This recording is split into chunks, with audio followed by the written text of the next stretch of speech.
और सज्जनों, ऐसा ही हुआ। राम जी के 14 वर्ष का वनवास का नाम सुनकर के दशरथ जी अचेत हो गए, मूर्छित होकर के, और संपूर्ण रात्रि बीत गई। दशरथ जी को चेतनावस्था नहीं लौटी। अब प्रातः काल रात तिलक होने वाला था, तो राजा के दरबार में प्रजा का आना स्वाभाविक है। राजा भी राम जी बनने वाले हैं, तो अधिक चल करके आए हैं। तुलसीदास जी कहते हैं, द्वार भीर सेवक सचिव और कहे उदित रवि देखे, जाग्यव अजहुन अवधपति कारण कवन विशेष। आज अवधपति दशरथ जागे नहीं, क्या कारण हुआ इस बात का? पूरी प्रजा में इस बात का बोल है। सब सोच रहे हैं कि आज जब राम जी का राज्याभिषेक होने वाला है तो राजा जी जगे नहीं। तो सज्जनों देखो, सबने मिलकर के सुमंत्र जी को भेजा, आप जाइए और जाकर के राजमहल में देखिए राजा कैसे नहीं जगे। गए सुमंत्रो तब राउर पाही, और देखी भयावह जात डेराही। जब सुमंत्र जी ने महल में प्रवेश किया तो वहां के सगुन डराने वाले थे। वो आज महल ही डरावना लग रहा था। सुमंत्र जी ने विचार किया, जहां सदैव आनंद रहने वाला है वहां आज मुझे आभास हो रहा है कुछ डरावना अजीब सा लग रहा है। देखो, हर एक मंगल की और हर एक अमंगल की सूचना हमारा अंतःकरण दे देता है।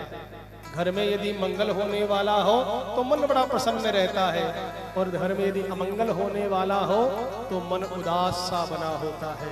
ये हमारे, क्योंकि आत्मा परमात्मा का अंश है, और आत्मा में निश्चित इस बात का आभास हो जाता है। हाँ, ये जरूर है, उस आभास को हम समझें या नहीं समझें ये हमारे ऊपर निर्भर करता है। बाकी आभास जरूर हो जाता है कि हमारा मंगल होने वाला है या अमंगल होने वाला है। सुमंत्र जी ने विचार किया, जिस महल में रात दिन आनंद उत्सव बनता रहता है वहां आज अजीब सी उदासी नजर आ रही है। और धाई खाए जन जाय नहेरा, मानव विपत्ति विषाद बसेरा। आज तो मानो विपत्ति और विषाद ने यहाँ अपना डेरा डाल लिया हो, ये महल ऐसा प्रतीत हो रहा है। और राजा को जाकर के दशरथ जी को जगाया सुमंत्र जी ने, लेकिन पूछे कौन उत्तर दे, पूछे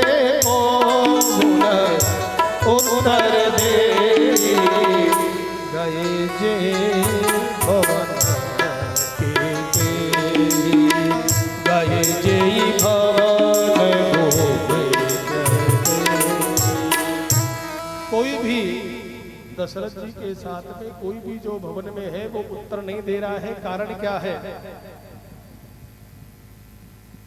तुलसीदास जी ने कहा, परिन राजसी नींद ऋषि हेतु जान जगदीशो, राम राम रटि भोर किय कहि न मरमु महीशो। राजा को रात भर नींद नहीं आई, और इसका कारण ठाकुर जी जाने। देखो, जगदीश्वरी जाने। ऐसा इन्होंने राम राम रट करके सवेरा कर दिया, परंतु ये पता नहीं चल पाया कि ये राम राम करके पूरी रात जागरण क्यों करते रहे, नींद क्यों नहीं आई, इस बात का पता नहीं चला। सुमंत्र जी ने विचार किया, राजा धैर्यशाली है, छोटी मोटी बात विचित होने वाली नहीं है, निश्चित बात तो कोई गंभीरी हुई है, बड़ी कोई बात है, इसलिए राजा अचेत अवस्था में यहाँ लेटे हुए हैं। तो सज्जनों,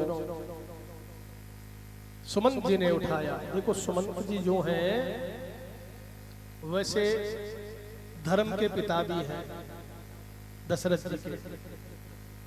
तुलसीदास जी का रामायण में तो नहीं है, अन्य रामायण जो अपने चलती है, राधेश्याम, आनंद रामायण, रामायण का बहुत सारा प्रचार प्रसार किया है अनेक संत महापुरुषों ने। उसमें एक जगह लेख पढ़ा है कि जब कौशल्या मैया से विवाह करने के लिए दशरथ जी जा रहे हैं कौशल देश में, उस समय में ब्रह्मा जी महाराज ने रावण के दरबार में रावण से कहा, हे रावण, क्या तू इतना इतरा रहा है? सुन, जिसका बेटा तेरा संहार करने वाला है ना, उसका आज विवाह होगा। रावण कहता है, ब्रह्मा जी, कौन किसका विवाह है? अयोध्या के राजा दशरथ का विवाह है। कैकेयी नरेश, कौशल्या नरेश की पुत्री कौशल्या के साथ होने जा रहा है। कहा, अच्छा चलो मैं कौशल्या को ही मिटा देता हूँ। सज्जनों, रावण जो है कौशल्या मैया के राज्य में जाकर के और दुल्हन बनी उस कौशल्या मैया को उठा करके ले आया और समुद्र के बीच में एक टापू के ऊपर मगरमच्छ उसका मित्र था, उसको एक संदूक में बंद कर दिया मां कौशल्या को और मकर को दे दिया, भैया तू इसकी रक्षा करना, जब तक मैं नहीं कहूं तब तक तेरे पास में रखना। और ब्रह्मा जी से आकर के कहा, ना रहेगा बांस तो ना बजेगी। मैंने कौशल्या का ही अपहरण कर लिया। सज्जनों, जब बारात लेकर के अयोध्या वासी जा रहे हैं तो पुष्पक विमान में सुमंत जी साथ में हैं दशरथ जी के। जब लंका के पास से जा रहे हैं तो तेज तूफान का आगमन हुआ, उससे बरबस सुमंत जी को रथ वाहन को नीचे उतारना पड़ा।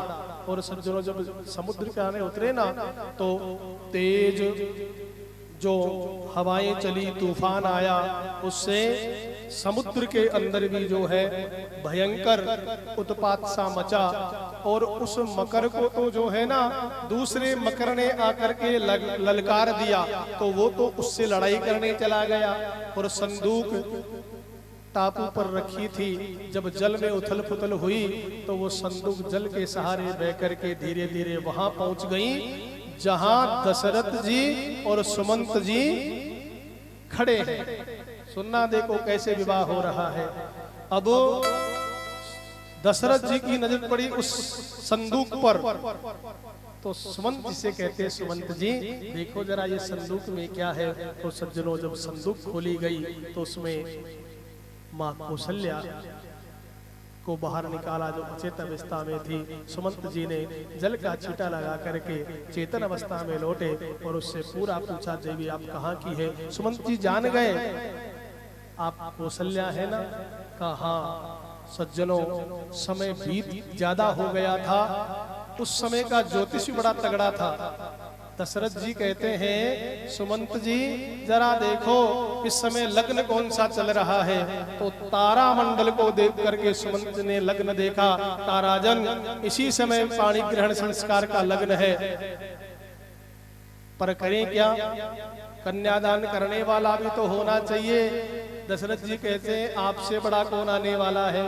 तो सज्जनों, वहीं पर अग्नि प्रकट करके और सुमंत जी ने कन्यादान किया और दशरथ कौशल्या का विवाह हुआ। इसलिए पिता तुल्य मानते थे दशरथ जी सुमंत जी को, उनकी बात को कदापि नहीं टाला करते थे। तो सज्जनों, सुमंत जी ने जाकर के दशरथ जी को जगाने का प्रयास किया। मूर्छित अवस्था में है, नींद थोड़े ना आ रही है, मूर्छित है। इस कारण से इस बात का क्षोभ हो रहा है कि राम को वनवास हो रहा है। सुमंत जी से कहा, दुख इस बात का नहीं कि मेरा राम राजा नहीं बनेगा, कोई बात नहीं, भरत को राजा बना दे, मुझे कोई आपत्ति नहीं है, लेकिन मेरा राम मेरी नजर के सामने से दूर नहीं होना चाहिए। सज्जनों, पूरे के पूरे नगर में ये बात फैल गई। अयोध्या में या तो हर्ष उल्लास से समय बीत रहा था, सब बड़े प्रसन्न थे, घर चौबारे गलियां सजाई गई थी, लेकिन अब जो है वो सारा का सारा जो उत्साह था वो गम में बदल गया। सारे अयोध्यावासी धिक्कारने लगे कैकेयी को। देखो कैसे समय में कैसी कुबुद्धि वाली है कि और कुछ भी चलता, भरत को राजा बनाना था तो कह देती, बना देते, लेकिन राम जी को अयोध्यावासियों से अलग करना सर्वथा गलत है। सभी ने धिक्कारा सज्जनों।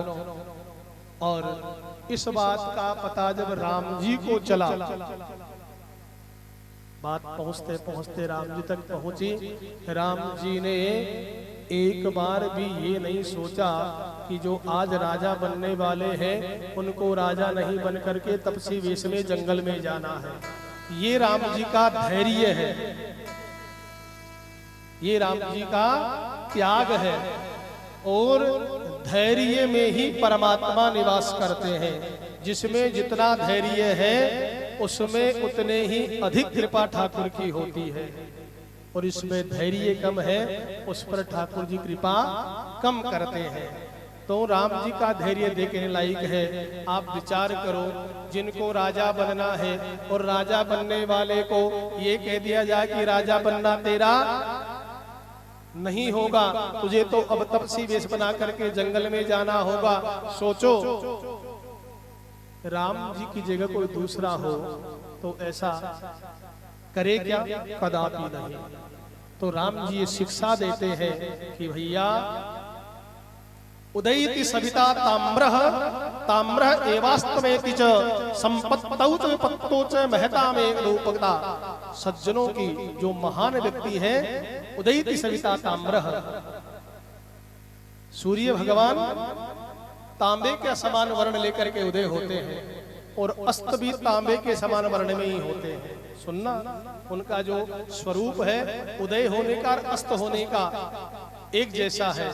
उदयति सविता ताम्रः ताम्र एवास्तमेति च, जिस प्रकार से सूर्य उदय होते समय अस्त होते समय एक ही समान रहता है, उसी प्रकार से संपत्तौ च विपत्तौ च, चाहे संपत्ति हो चाहे विपत्ति हो, महता में रूपता, महान व्यक्ति एक समान ही उन दोनों को मानते हैं। अच्छा हो तो भी सही है, बुरा हो तो भी सही है।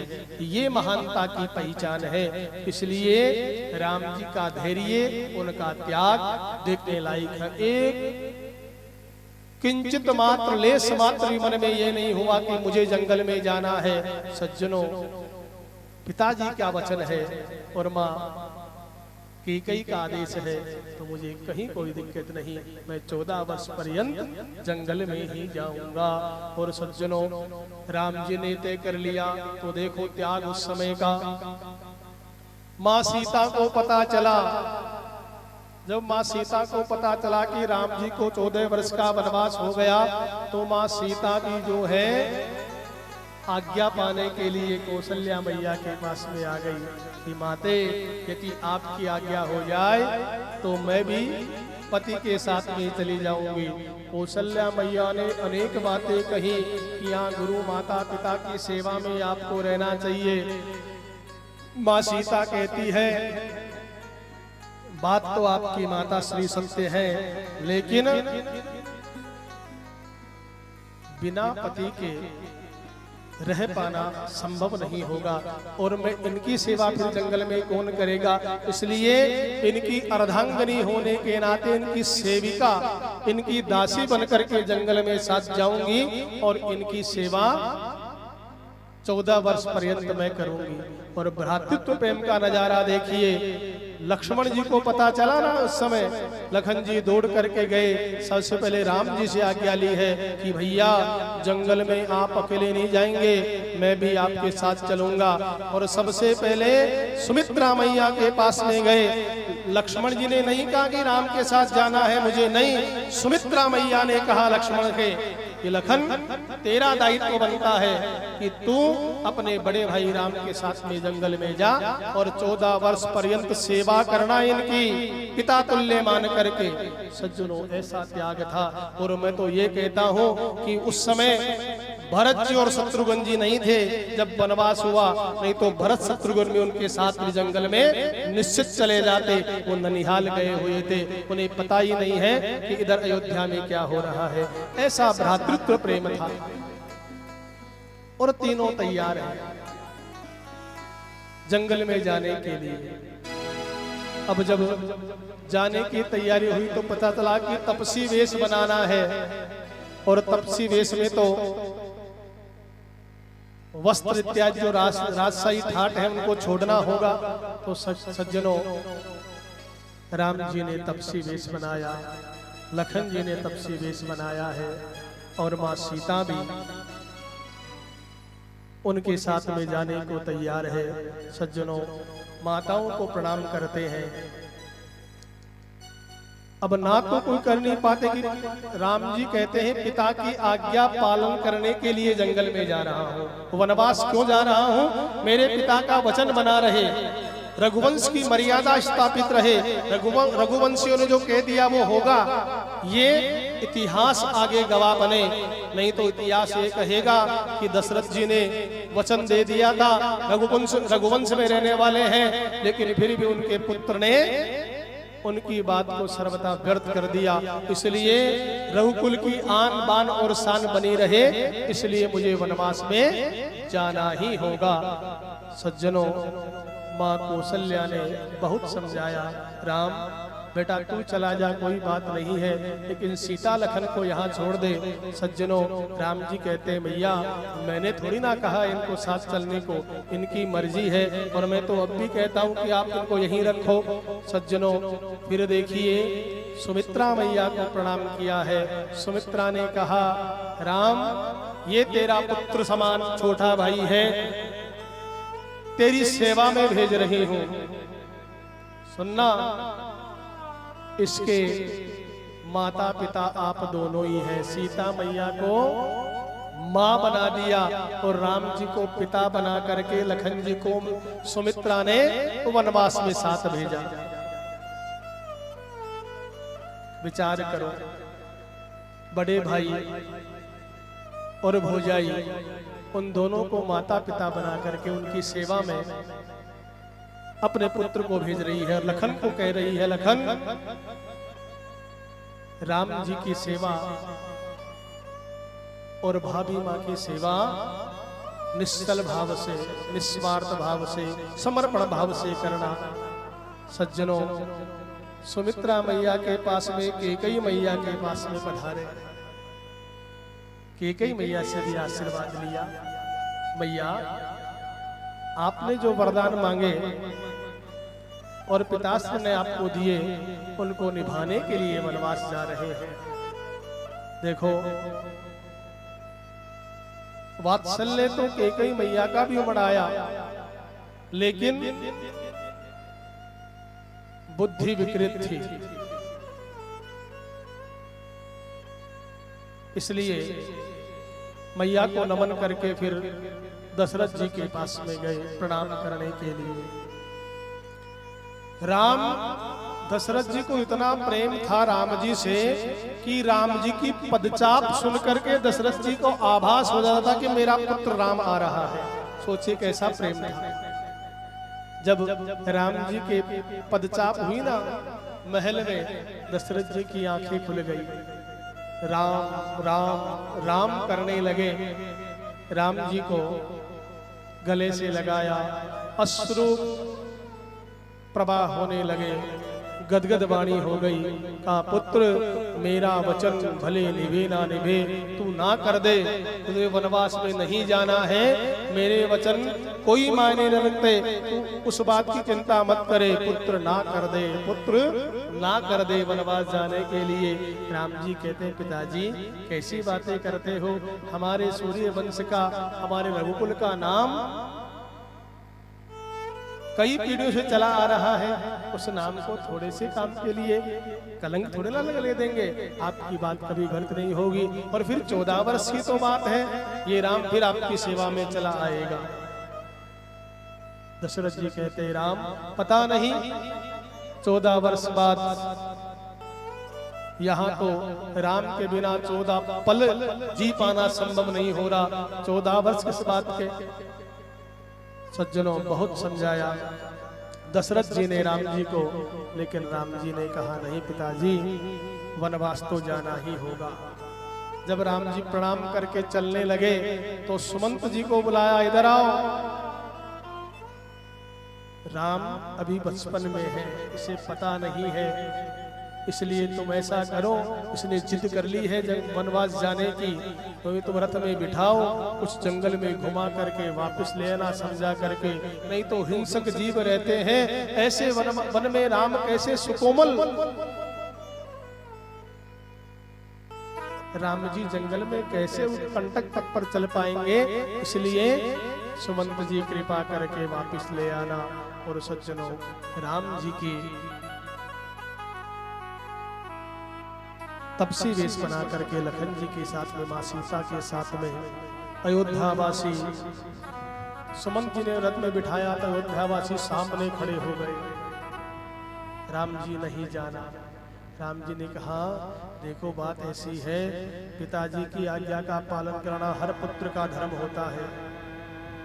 मेरी बात सुनना, संबंध वही वास्तव में संबंध है जो मर्यादा को निभाए। जैसे पत्नी शब्द जुड़ा है, पत्नी शब्द का अर्थ होता है पतनात् त्रायते, जो पतन से बचा दे। और कौन से पतन से? पत्नी का संबंध धर्म से है, धर्म पत्नी है ना, अर्थात जो धर्म के पतन से बचा ले उसका नाम है धर्म पत्नी। और पुत्र किसे कहते हैं? तुम नरकात् त्रायते स पुत्र, जो नरक से तार दे वो पुत्र होता है। और राम जी ने पुत्र होने का पूरा दायित्व निभाया। प्रजाजनों से कहा, मेरा कर्तव्य है मेरे पिता की आज्ञा का पालन करना, चिंता मत करो, 14 वर्ष तो यही बीत जाएंगे, हम चल करके आपकी सेवा में आने वाले हैं।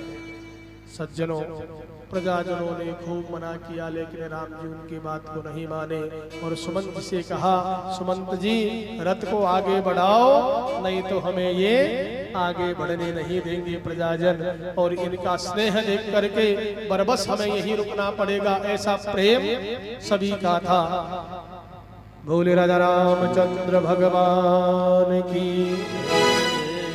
आगे आगे राम चलते हैं, पीछे लक्ष्मण बाई। आगे आगे राम चलते हैं, पीछे लक्ष्मण बाई। बीच बीच में चले जा